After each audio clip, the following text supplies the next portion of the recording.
Hello everyone, this is Fode Emeritus Kama, your legal healthite. You can follow me on WhatsApp, Facebook, TikTok, Instagram, and that of my YouTube channel. The law is a beautiful thing, be inspired. Today, we are going to discuss the principle of omission under criminal law. It is important to note that for the English criminal law system, there is not a general duty to act. That is to say, if there is not an established duty of care, then you won't be culpable for an omission. But if there is a required duty of care, that is to say, if there is a duty to act upon and you fail to act upon that duty, then you will be culpable for omission. On the other hand, for the French criminal law system, there is a general duty to act irrespective of the principle of duty of care. Now, this poses the question, what is an omission? To simply put, or for a better understanding, an omission is a failure to act where there is a required duty to act. That is to say, where there is an established duty of care, you are expected to act upon that duty. Failure to do so, then you are culpable for an omission. So for us to understand the principle of omission properly, or for a better understanding for the principle of omission, we need to understand four major circumstances or four major situations as to how a duty of an omission can arise. First of this situation is a duty arise in a contractual situation. That is to say, if you are contracted to do a certain thing, you are expected to do so. Failure to do so, then you are said to be guilty of an omission, as was seen in the case of Harvey Pittul.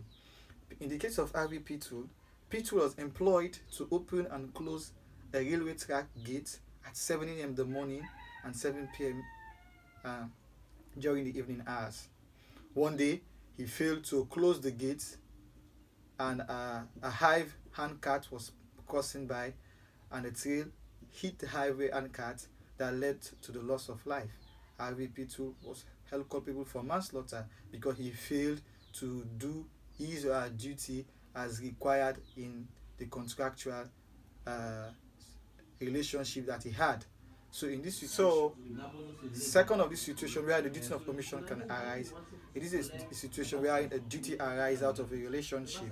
That is to say, where there is a close relationship or a blood ties, we are expected to act in that regards. For instance, spouse to each other or parents to their children, as was in the case of Harvey Jones. The parents of the victim belong in a particular set of group known as the peculiar people, who believe in prayer rather than medication. Don't fail to call a medical doctor to cure the child, and that led to the death of the child. They were held culpable for manslaughter because they had a duty to call the medical doctor to cure the child. Failure to do so shown that they had neglected their duty, so they were held culpable for manslaughter. Another situation where an omission can arise, it is a situation arising in showing an assumption of care. That is to say, if one assumes care for someone, there is a legal implication of duty of care. That is to say, you are expected to act in that regard. As was seen in the case of Harvey instance. In the case of Harvey instance who live with a 73-year-old woman assume to take care of the woman. During the last 12 days of the woman's death, it was proven that Instance failed to give the woman food or to assist the woman in respect to her sickness that led to the loss of the life of the woman.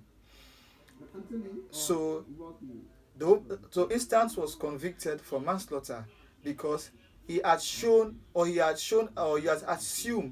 a sense of care. So in that regard, there is an established duty of care upon her. So she was expected to act upon that duty by taking care of the woman or by seeking medical attention in that regard, but she failed to do so, so she was held liable for manslaughter. Lastly, another situation that may give rise to an omission, it is an instance where one creates a dangerous situation.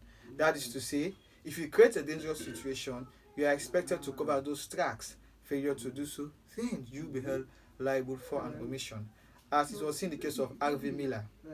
Harvey Miller, who happens to be a vagrant, was smoking, and a spark of the fire dropped on the mattress that led to a blaze of a fire. He failed to put the fire off, and went to another room to sleep, and the property got burnt. That led to the loss of property. So he was convicted for arson, contrary to section 1 and 3 of the Criminal Damage Act of 1971. So these are the situation, or these are the circumstances as to how an omission can be imputed in criminal law. Thank you all. Comment, like, and share.